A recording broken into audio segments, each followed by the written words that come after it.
نے بچپن سے کیا سنا؟ علماء کی بارگاہ میں سبق سناتے ہوئے غلطی کروں تو میری اصلاح کریں گے، احسان کریں گے مجھ پہ۔ صبر کا مطلب کیا؟ اب تک بچپن سے ہی سنا، ابا مر گئے نہ رونا صبر کرو، بیٹا مر گیا نہ رونا صبر کرو۔ یعنی لوگوں کے ذہن میں سوچ بن گئی نہ رونا صبر ہے اور رونا صبر کے خلاف ہے۔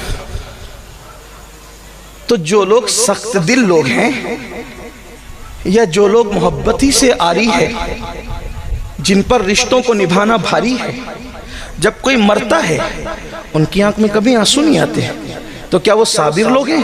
اور ان اللہ مع الصابرین ان کے لیے جو باپ کا جنازہ پڑھنے بھی نہیں آتے، اگر آتے ہیں تو ہاتھ بند کر کے کھڑے رہتے ہیں، ہم ناپاک کے پڑھ نہیں سکتے، وہ صابر لوگ ہیں۔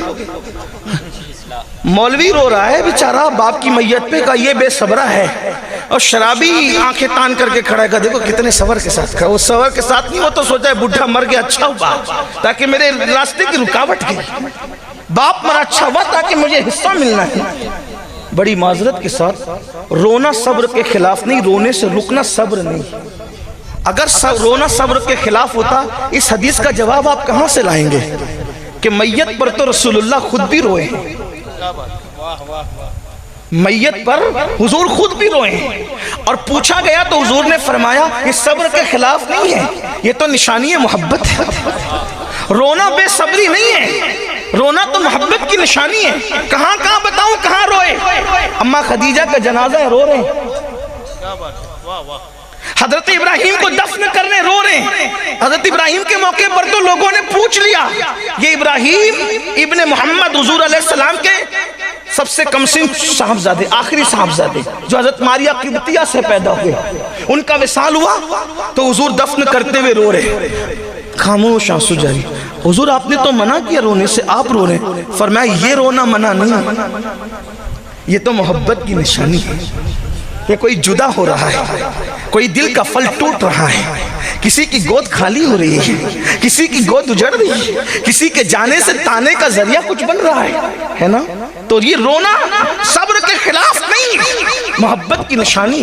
حضور روئے، ماں خدیجہ کے جنازے پر روئے، حضرت ابراہیم کے وصال پر روئے، اسی طریقے سے حضرت حمزہ کے جنازے پر روئے، اسی طریقے سے حضرت اسود کے جنازے پر روئے، حضرت شہدائے احد کے جنازے پر روئے۔ حضور علیہ السلام آنکھوں سے آنسو جاری ہے، حتیٰ کہ بعد وصال بھی حضور امام حسین کی شہادت پر روئے، اٹھا کر کے سیاہ کو دیکھیں، دن بھر خون جمع کر رہے ہیں، آنکھ سے آنسو جاری ہے۔ حضرت ابن عباس نے جو خواب دیکھا، تو اب تک ہم نے سمجھا کہ رونا صبر کے خلاف ہے، نہ رونا یہ صبر ہے۔ نہ، ہم صبر کے مفہوم کو شاید ہم نے کہیں نہ کہیں چینج کیا۔ رونے نہ رونے کا تعلق صبر سے نہیں ہے، صبر کا مطلب ہوتا ہے رکنے یا روکنے کے۔ صبر کہتے ہیں رکنے یا روکنے کے۔ تو صبر کا جو اصل مفہوم ہے وہ ہے اس سے رکنا جس سے اللہ نے روک دیا۔ اب صبر کیا ہوا؟ اس سے رکنا جس سے اللہ نے۔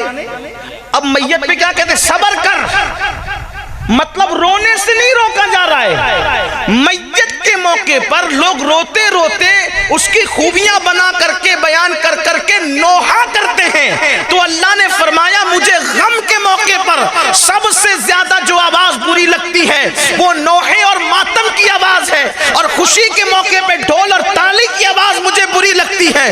تو اللہ رب العزت کے نیک بندوں نے کہا صبر کرو، مطلب نوحہ مت کرنا، کیونکہ نوحے سے اللہ نے منع کیا ہے، ماتم مت کرنا، ماتم سے اللہ نے منع کیا ہے۔ اب کیا مطلب ہوا؟ صبر کا مطلب یہ کہ جس چیز سے اللہ نے تجھے روک دیا ہے اس سے رک جانے کا نام صبر ہے۔ اب قرآن کہہ رہا ہے استعینوا بالصبر، صبر اور مدد، صبر اور نماز سے اللہ کی مدد طلب کرو، یعنی جن جن گناہوں سے اللہ نے تمہیں روک دیا ہے تم اس سے رک جاؤ، اور رکنے کے بعد نماز ادا کرو۔ آج بھی آسمان سے مدد اترتی ہوئی اپنی نگاہوں سے دیکھ لو۔ سبحان اللہ، سبحان اللہ۔ اب مدد کیوں نہیں آتی؟ اب مدد کیوں نہیں؟ کہ ہم رک نہیں رہے ان کاموں سے جن کاموں سے اللہ نے روکا ہے۔ ہم ہر وہ کام اللہ نے روکا. واللہ کوئی بلڈوزر میں اتنی نوک نہیں کہ تیرے گھر کی دیوار کو چھو سکے. بس تو نے ایک کام کرنا ہے کہ اللہ نے جو حرام کیا ہے تو اس سے رک کر کے دیکھ, اور پھر خدا کے گھر کو سجدے سے آباد کر کے دیکھ. تیرا گھر اجاڑنے والے خود تیرا گھر بنانے پر مجبور ہو جائیں گے. ہائے آیا فتنہ تاتار کے افسانے سے پاسباں مل گئے کعبے کو صنم کھانے. نعرہ تکبیر, نعرہ رسالت, مذہب اسلام. سبحان اللہ, سبحان اللہ, واہ واہ واہ. کسی حکومت کی تلوار میں اتنی طاقت نہیں کہ تیری گردن کا, بس تو حرام سے رک جا. لیکن مسلمان تو جب تک زنا کے اڈے آباد کرتا رہے گا, جب تک تو حرام کھاتا رہے گا, جب تک تو عورتوں پر پاپ کی نظر ڈالتا رہے گا, جب تک تو ناپاک گھومتا رہے گا, جب تک تو کھڑے ہو کر پیشاب کرتا رہے گا, جب تک تو ان علماء ربانیین نائب رسول سے بغض اور حسد کرتا رہے گا, اللہ اکبر, جب تک تو اپنے ماں باپ کو بے حرمتی کی نظر سے دیکھے گا, ان کو چلائے گا, ان پر چیخے گا, ان کی بے ادبی کرے گا, ان کی بے حرمتی کرے گا.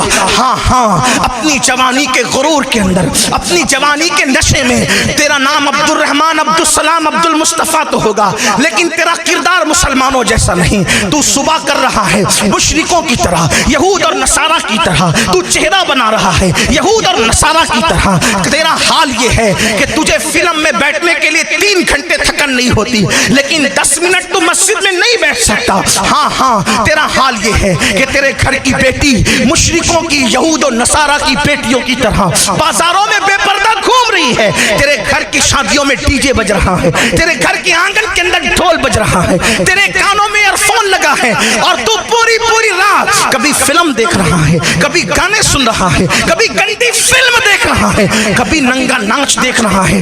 اللہ کی مدد کب آئے گی؟ بلکہ جب قوم اللہ کی نافرمان ہوتی ہے تو پھر اللہ رب العزت کافروں کو خود کھڑا کرتا ہے, اٹھو مارو ان کا فاسقوں کو. میں ایسے نہیں کہہ رہا ہوں. ہلاکو اور چنگیز خان کا نام سنا ہے. اس دور کا کوئی ظالم ہلاکو چنگیز کے برابر ہے, سوچ بھی نہیں سکتے. ہلاکو اور چنگیز, ان کے بارے میں آپ سوچ نہیں سکتے. ہلاکو چنگیز نے جب مسلمانوں پہ حملہ کیا ہے, کئی دنوں تک دجلہ میں پانی نہیں صرف خون نظر آتا, دریا میں خون نظر آتا, اور سر مسلمانوں کی کھرپڑیوں میں شراب پیتے تھے وہ لوگ. لائبریریاں انہوں نے جلا کر کے پانی میں بہائی تھی. مسلمانوں کی بیٹیوں کے ساتھ وہ ظلم کیا ہے کہ کبھی وقت ہو, یہی عنوان ہو تو اس پر تفصیلی گفتگو, لیکن میرا عنوان وہ نہیں. اتنا ظلم کیا. ایک بزرگ, ایک ولی کہتے ہیں کہ جب ان کی فوج چلتی تھی تو ایسا لگتا ہے فوج نہیں چل رہی ہے, جیسے سیلاب آ رہا ہے, سروں کا ایک سیلاب ہے. اس ولی نے سوچا کہ میں مقابلہ کروں گا ان کا. تو جب وہ مقابلے کے لیے گئے تو دیکھا کہ نہیں, میں مقابلہ نہیں کر سکتا. آپ ولی ہو کے نہیں کر سکتے؟ کہ ان کے سروں پر ولیوں کی روحیں ہیں. کن کے سروں پر؟ ان کافروں کے, چنگیز اور ہلاکو کی فوج کے سروں پر ولیوں کی روحیں, ولیوں کی روحیں. اور وہ روحیں تڑپ تڑپ ان کو کہتی ہے, اے کافروں, ان فاسق فاجروں کو قتل کرو. کیونکہ یہ مسلمان نہ رہے, فاسق فاجر ہو گئے, شراب پی کر فاسق ہو گئے, زنا کر کے فاسق. یہ جتنی میری قوم تک میری آواز پہنچ رہی ہے, یہ تو نیک لوگ اللہ والے بیٹھے ہوئے ہیں, لیکن آپ سے کہتا ہوں ہر آدمی اپنے آپ کو بہتر جانتا ہے, میں بھی اور آپ بھی. اپنے من میں ڈوب کر سوچو کہ کتنے مسلمان ہو. اسلام کہاں ہے ہماری زندگی میں؟ تجارت سے لے کر نماز تک کون سے ہم مسلمان ہیں؟ ہمارے اندر اسلام کتنا ہے؟ ایک یہودی عیسائی جھوٹی قسم کھانے میں, حضرت اگر یہودی کو کہہ دو موسیٰ کی قسم کھائیں, یا وہ عیسائی سے کہہ دو عیسیٰ کی قسم کھائیں, وہ نہ کھائیں گے. اور تم 10 روپے کی سبزی اور 200 روپے کی چپل بیچنے کے لیے اللہ کی جھوٹی قسم کھاتے ہو. کتنے مسلمان ہو؟ ہنسنے کی بات نہیں. ہاں, یہودی اپنا مذہب کسی لڑکی کی بنیاد پہ چھوڑنے کو تیار نہیں. عیسائی اپنا مذہب کسی لڑکے کو دیکھ کر چھوڑنے کو تیار نہیں، اور یہ مسلمانوں کا حال ہو گیا کہ اگر کوئی لڑکی خوبصورت نظر آئے تو اپنا مذہب بھی اس کے قدموں میں رکھتے۔ تو کیا ہلاکو چنگیز خان سے زیادہ ظالموں کا تمہیں انتظار ہے؟ اور ان لڑکیوں کا حال یہ ہو گیا جو کنیزان فاطمہ کہلاتی ہے، اگر کوئی خوبصورت اور مالدار نظر آ گیا تو اس کے قدموں میں مذہب رکھ دیا۔ یاد رکھنا، مذہب کا کھلواڑ کرنے والوں کو زیادہ دن تک خوشی دیکھنا نصیب نہیں ہوتی۔ اگر کوئی بیٹی کسی خوبصورت اور مالدار کے چرنوں میں مذہب کی قربانی اور بلی دے رہی ہے تو ایک دن اس پر وہ آئے گا کہ وہ چھوڑ کر کے بھاگے گا، اور پھر مذہب اسلام بھی اس کو پناہ نہیں دے گا، اور وہ در در بھیک مانگنے پہ مجبور ہو جائے گی، عبرت کی موت مرنے پہ مجبور ہو جائے گی۔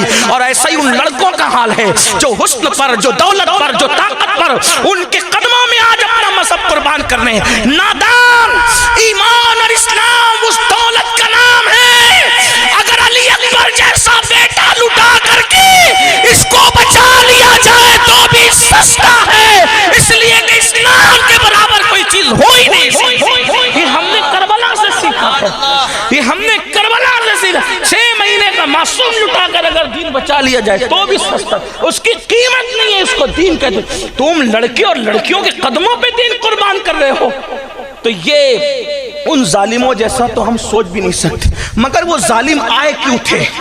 بہت لمبی نہیں کروں گا، ٹائم تو پہلے ہی زیادہ ہوا، تھوڑی دیر غور کرنا، شارٹ کروں گا۔ حالانکہ مجھے بہت سے عنوانات دیے گئے لیکن اب عنوانات کو چھڑنے کا ٹائم بھی نہیں۔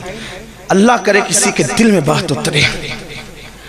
یاد رکھنا، تو آخر ہلاکو چنگیز خان جیسے ظالم مسلمانوں پہ کیوں مسلط کیے گئے؟ اور ولیوں کی روحیں کہہ رہی تھی اے کافر، ان فاسقوں کو مار ڈالو، قتل کرو۔ اس لیے کہ اس دور کا مسلمان بھی بہت دولت مند تھا۔ خلافت عباسیوں کی خلافت تھی اور دولت دی تھی، خدا نے بہت مال دیا تھا، پوری دنیا میں اسلام کا غلغلہ تھا، کئی بر اعظموں پر اسلام کی حکومت تھی۔ مسلمانوں کا حال یہ تھا کہ دوسرے ممالک کے بیت المال میں اور شاہی خزانے میں جتنی دولت نہیں ہوتی تھی اتنا بغداد کے ایک ایک مسلمان کے پاس دولت ہوتی۔ اتنی دولت خدا نے دی تھی، لیکن دولت پا کر وہ ایسے ہی بگڑے تھے جیسے میرے ہندوستان کا تاجر بگڑا ہے، جیسے میرے ملک کے لوگ آوارہ ہوئے ہیں، ویسے ہی دولت پائی، دولت دینے والے خدا کو بھولا، کافروں جیسی شکل بنائی، یہود و نصارہ جیسا کلچر بنایا، زندگی انہی کی طرح۔ ہاں، مسلمان کہلاتا تھا جب تک غریب تھا، آستانوں پر جا کر کے بھیک مانگتا تھا، مسجدوں میں آ کر کے پیشانی رگڑتا تھا۔ جب سے دولت ملی ہے دوسروں کے ساتھ اٹھنا بیٹھنا شروع کیا، اب چربی چڑھی ہے تو اسلام کا مذاق اڑا کے کہتا ہے یار یہ حلالہ کا تصور میرے سمجھ میں نہیں آتا، ذرا مولویوں کو سوچنا چاہیے۔ اور تو سوچے گا جس قانون کو میرے اللہ نے عطا کیا اس کے بارے میں تو سوچے گا، تیری اتنی اوقات ہے۔ اس لیے کہ مذہب کہتے اس کو ہیں جہاں عقل اتار کر کے داخل ہوا جاتا ہے، اور تجھے کیا پتا خدا کی حکمتیں کیا ہے، آ بیٹھ کر بات کر تب تجھے پتا چلے۔ جو تیرے سماج میں رائج اسلام اس حلالے کی تائید نہیں کرتا جو حدیث میں وہ اتنا خوبصورت ہے، اگر اس کا کانسیپٹ پیش کر دیا جائے تو آج بھی چنگیزی اور ہلاکو کے دیوانے اسلام کے دامن میں پناہ لینے پر مجبور ہو جائے۔ لیکن تو نے پڑھا ہی نہیں، دین نہیں پڑھا، دھرم نہیں پڑھا، مذہب نہیں پڑھا، مسلک نہیں پڑھا۔ اللہ اکبر، تیرا حال تو یہ ہے میرے بھائی کہ تیرا غسل بھی 3 بچے پیدا ہونے کے بعد درست نہ ہو سکا۔ جس کو غسل کرتے نہ آیا 3 بچوں کی پیدائش کے بعد بھی، وہ قوم عزت پائے گی؟ وہ کب محمود غزنوی بنے گی؟ اس قوم کو فاروق اعظم کی طرح اقتدار ملے گا؟ نہیں، ایسا نہیں ہو سکتا۔ ہماری خواہش کیا ہے؟ اچھے کپڑے پہنو، عزت ملے گی، اچھا موبائل استعمال کرو، عزت ملے گی، اچھی گاڑیوں میں گھومو، عزت ملے گی۔ نادان ہو، اچھے کپڑے پہننے سے کبھی منع نہیں کرتا، میں تو کہتا ہوں پہنو، اس لیے کہ دوسروں کے درمیان جینا ہے، پہنو۔ اچھے جوتے پہنو، لوگوں کے درمیان جینا ہے، پہنو۔